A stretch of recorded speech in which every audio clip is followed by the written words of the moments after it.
Mungkin mereka beribadah, tapi bisa jadi mereka merupakan manusia akhir zaman. Mereka beribadah kok kata firman Tuhan, tetapi hidup mereka sedang menuju kepada kebinasaan. Saya berharap hari ini kita semuanya menjadi orang Kristen yang bertanggung jawab. Amin. Yang ingat yang pertama, mulut kita, segala sesuatu perkataan yang keluar dari mulut kita, baik kita lagi senang, baik kita lagi ngamuk, baik kita lagi gak ada emosi apa-apa, semuanya itu sadar atau gak sadar, everything we say, segala sesuatu yang kita bicarakan, suatu hari akan kita bertanggungjawabkan. Hari ini hati-hati. Saya suka lagu sekolah minggu yang mengatakan, hati-hati gunakan mulutmu, hati-hati gunakan mulutmu, karena Bapa di surga melihat ke bawah. Hati-hati gunakan mulutmu. Menurut saya ini bukan lagu sekolah minggu. Ini lagu segala bangsa ini. Dari all ages should know this song. Hati-hati gunakan mulutmu. Ayo lagi. Ayo nyanyi sama-sama. Hati-hati gunakan mulutmu, karena Bapa di surga melihat ke bawah. Hati-hati gunakan. Yang setuju katakan amin. Jadi yang pertama yang harus kita pertanggungjawabkan di hadapan Tuhan adalah perkataan kita. Yang setuju katakan amin. Ini yang kedua sekarang. Gak usah yang ketiga, hari ini gak usah. Yang kedua aja sampai sini. Bapak Ibu kita buka sama-sama Roma 14 ayat 12. Roma 14 ayat yang 12. Roma 14 ayat yang 12. Dikatakan apa? Demikianlah setiap orang di antara kita akan memberi pertanggung jawab tentang dirinya sendiri kepada Allah. Dalam kitab bahasa Inggris kita katakan, we will be responsible over everything we do. Segala sesuatu yang kita perbuat akan kita pertanggung jawabkan.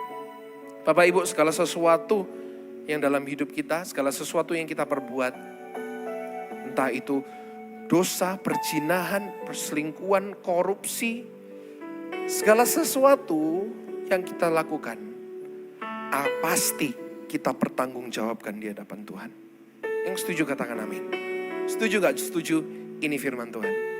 Everything we do, segala sesuatu yang kita perbuat, pasti kita pertanggungjawabkan.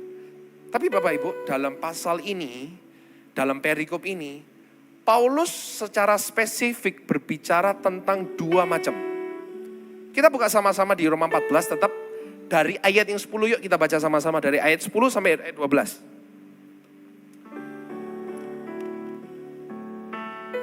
Sudah, kita baca sama-sama ya. Roma 14 ayat 10 sampai 12.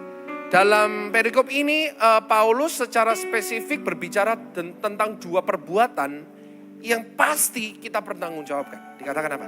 Tetapi engkau, mengapakah engkau menghakimi saudaramu? Atau mengapa engkau menghina saudaramu? Sebab kita semua harus menghadap tata pengadilan Allah. Klik. Karena ada tertulis, demi aku hidup, demikianlah firman Tuhan. Semua orang akan bertekuk lutut di hadapanku, dan semua orang akan memuliakan Allah. Baru dikatakan apa? Demikian setiap orang di antara kita akan memberi pertanggungan jawab tentang dirinya sendiri kepada Allah. Ada dua hal yang Paulus secara spesifik berkata kita pasti pertanggungjawabkan. Yang pertama, saat kita menghakimi orang lain. Klik di slide. Saat kita menghakimi orang lain. Kalau kita menghakimi, suatu saat akan kita pertanggungjawabkan. Suatu saat kita akan diadili juga. Suatu saat kita akan dihakimi juga. Dan yang kedua adalah menghina. Bapak Ibu, saya cepat mikirkan, Tuhan kenapa sih Paulus mengatakan dua ini? Kenapa kok dua ini? Kenapa kok Paulus tidak mengatakan saat orang berbuat zina, saat orang berselingkuh, saat orang membunuh, mereka akan pasti pertanggungjawabkan. Yes, pasti mereka mempertanggungjawabkan. 1000% pasti mereka mempertanggungjawabkan. Tetapi Paulus secara spesifik berbicara tentang dua ini. Tentang apa? Menghakimi dan menghina. Saya merenungkan, saya berdoa, saya merenungkan. Ternyata seperti ini Bapak Ibu. Menghakimi.